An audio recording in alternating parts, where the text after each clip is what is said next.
राधे राधे।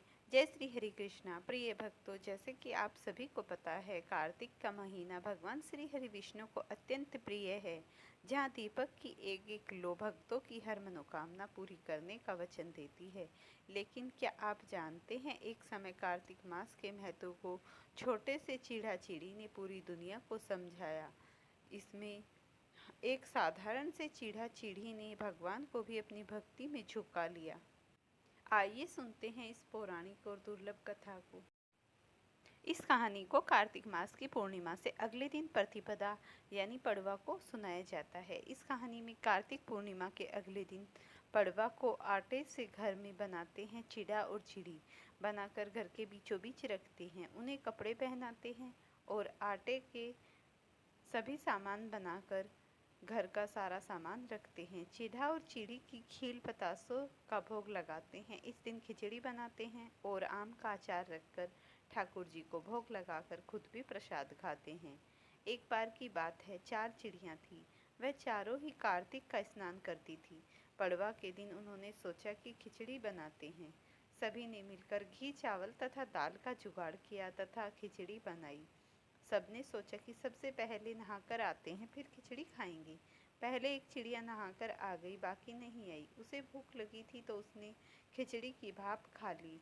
दूसरी चिड़िया आई तो उसे भूख लगी थी, उसने खिचड़ी का पानी पी लिया। तीसरी ने खिचड़ी खा ली तथा चौथी ने खिचड़ी की खुरचन खा ली। खाने के बाद चारों मर गई।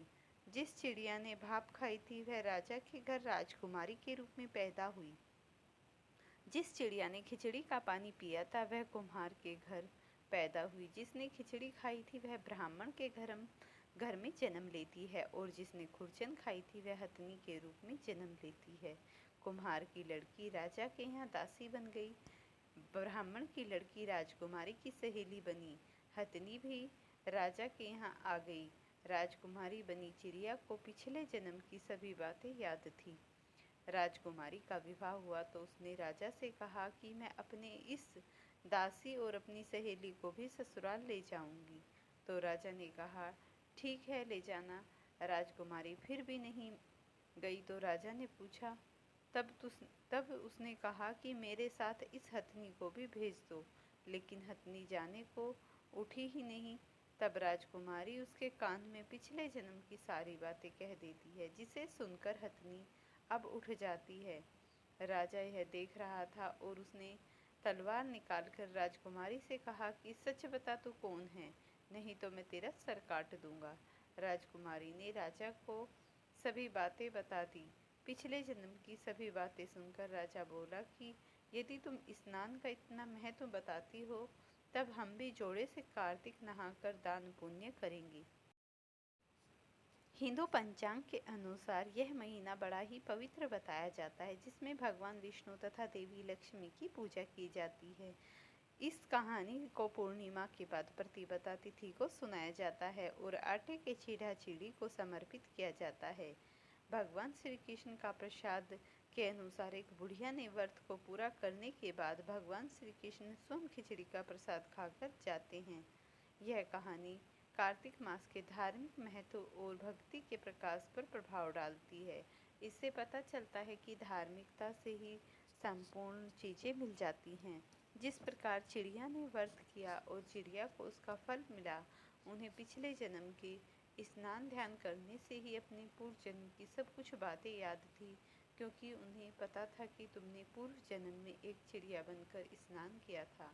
क्योंकि वो भगवान के समीप रही थी तो उन्हें अपने पूर्व जन्म की सभी बातें याद रहती थी।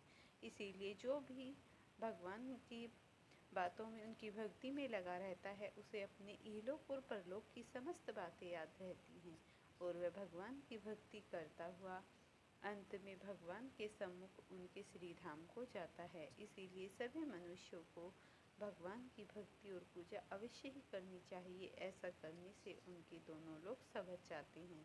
फ्रेंड्स, अगर आपको ये जानकारी अच्छी लगी हो, ये कथा अच्छी लगी हो, तो मुझे कमेंट सेक्शन में जय श्री राधे लिखकर बताना और वीडियो पसंद आई हो तो इसे लाइक और शेयर करना। चैनल पर नए हैं तो चैनल को ज़रूर सब्सक्राइब करना।